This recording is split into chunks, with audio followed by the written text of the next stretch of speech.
નમસ્કાર દોસ્તો, આપણી આ યુટ્યુબ ચેનલમાં આપ સર્વ દર્શક મિત્રોનું હાર્દિક સ્વાગત છે. દોસ્તો, આજ ખાસ કરીને વાત કરવાની છે મગ, અડદ અને ચોળીના પાકની અંદર મોળિયા બેસી ગયા પછી ખેડૂત કેવી કાળજી રાખે જેથી કરીને સારું ઉત્પાદન મળી શકે.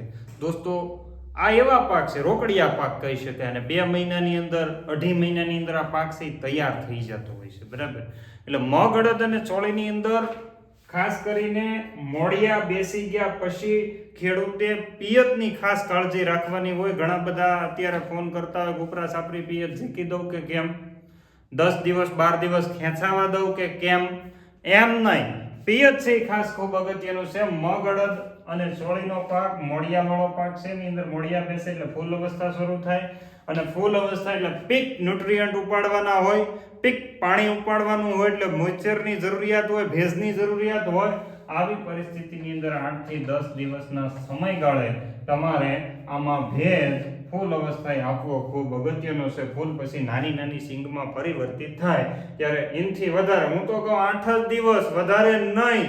અને એ પણ તમારી જમીનની તાસીરના આધારે, કારણ કે તમારી જમીન ઢાળવાળી હોય, તમારી જમીન રાતળ હોય તેને કદાચ 5મા દિવસે પિયત જોઈએ, તમારી જમીન કાળી માટીવાળી હોય તેને 10મા દિવસે પિયત જોઈએ. એટલે તમારી પિયતના જમીનના પ્રતના આધારે, નહીં કે હું કહું છું એ પ્રમાણે, એ ખાસ તમારે કાળજી રાખવાની છે.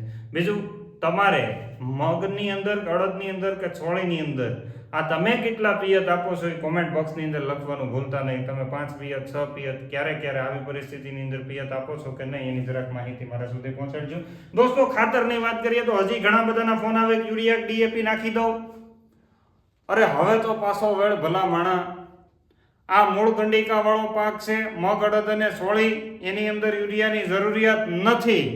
નહીતર આ મોડિયા જે બેઠા અથવા તો ફૂલ જે આવ્યા નહીં વયા જશે.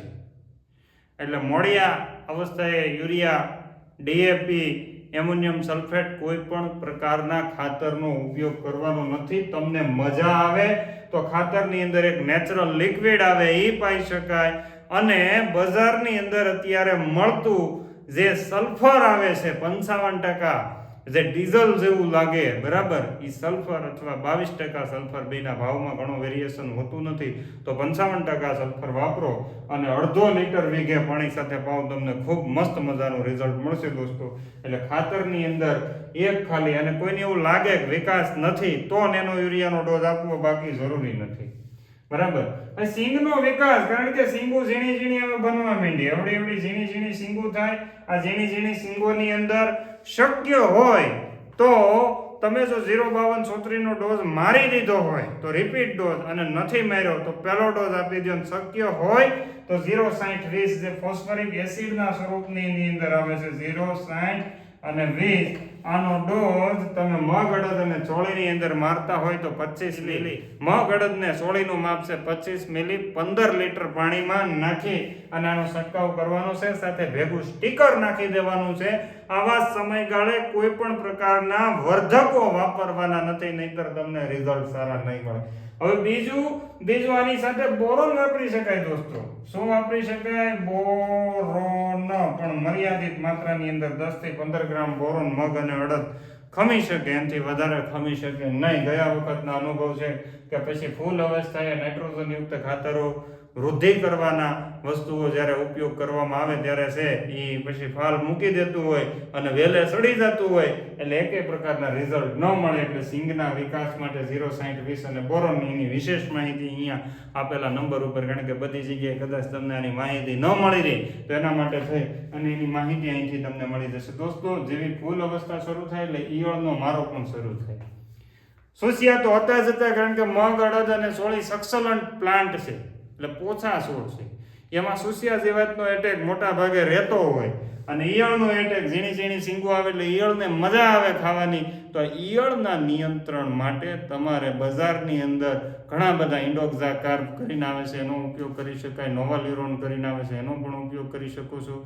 અથવા તો બજારની અંદર ઇમામેક્ટિન બેન્ઝોએટ કરીને આવે છે એનો ઉપયોગ કરી શકો છો, ક્લોરોન્ટ્રિનાપ્રોલ કરીને આવે છે એનો ઉપયોગ કરી શકો. જો તમે ઇમામેક્ટિન બેન્ઝોએટનો ઉપયોગ કરતા હોય તો 8 થી 10 ગ્રામ એક પંપની અંદર નાખવાનું છે. ક્લોરોન્ટ્રિનાપ્રોલનો ઉપયોગ કરતા હોય તો 5 ml સુધી એક પંપની અંદર નાખીને છંટકાવ કરી શકાય. જ્યારે તમે અન્ય દવાઓનો ઉપયોગ થાયોડિક કાર્બ કરીને આવતું હોય તો એનો પણ ઉપયોગ કરો તો તમારે એનો છે ખાસ કરીને 15 થી 20 ml 25 ml સુધી મેક્સિમમ ડોઝ, એટલે ખૂબ સારા પરિણામ. હું તો એવું માનું કે લીંબોળીનું તેલ જે 90,000 પાવર વાળું લીંબોળીનું તેલ આની ભેગું જો એક પેનિટેટર તરીકેનું કામ કરશે અને દવા અંદર ઉતારવાનું કામ કરે, સાથે સાથે દવા ચીપકાવવાનું પણ કામ કરે. તો 90,000 પાવર ધરાવતું આ લીંબોળીનું તેલ ખૂબ શક્તિશાળી આવે.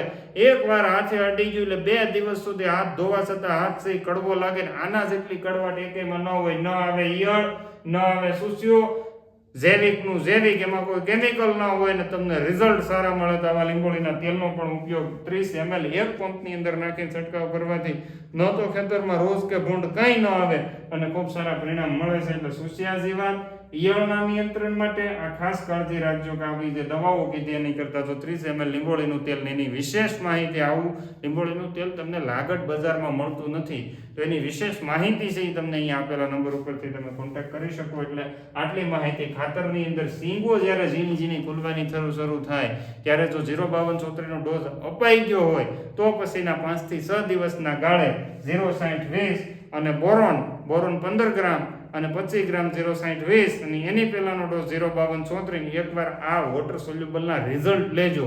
એને બધા નથી મળતા, કોઈ એકાદો ફેલ પણ થતો હોય, પણ 99% લોકોને આના સારા રિઝલ્ટ મળ્યા છે. એટલે કરજો, ખાતર કોઈ આપવાના નથી. અને બીજું પિયતની ખાસ કાળજી રાખવાની છે દોસ્તો. આ સિવાય ઉનાળુ ઋતુની અંદર તમારે પશુપાલન માટે ખૂબ સારા એવા લીલા ચારાની જરૂરિયાત રહેતી હોય તો એના લીલા ચારા માટેની કાળી જુવારનું બિયારણ બજારની અંદર જે આવે છે એ આવી રીતના મસ્ત મજાની કાળી જુવાર તમે વાઢીને થાકી જાવ એની હું ગેરંટી આપું છું. 15 થી 18 વાઢ આની અંદર બેસે છે. તમે દાંતરડું લઈને વાઢીને થાકી જાવ, અંતે તમારે ખેડી નાખવી પડે, આની હું ગેરંટી આપું છું. આવી જુવારના બિયારણની વિશેષ માહિતી અહીંયા આપેલા નંબર ઉપરથી મેળવી શકાય. આ ઉપરાંત આ લૂઝની અંદર મળતું બિયારણ છે એટલે એમાં ખોટા પેકિંગથી ભરમાવું નહીં તો તમારે જ નુકસાન જવાની શક્યતા રહેશે. એટલે આટલી માહિતી તમારા સુધી પહોંચાડી અને વિરમું છું. એ પહેલાં માહિતી સારી લાગી હોય તો ચેનલને લાઈક કરવાનું, અન્ય લોકો સુધી પહોંચાડવાનું, એટલે કે શેર કરવાનું. સબસ્ક્રાઇબ નથી કરી તો ચેનલને સબસ્ક્રાઇબ કરવાનું નહીં ભૂલતા દોસ્તો. તો આવનારા સમયની અંદર અવારનવાર નવી માહિતી તમારે જાણતા રહેશું અને તમને મળતી રહેશે. આટલું કહી વિરમું છું. જય હિન્દ.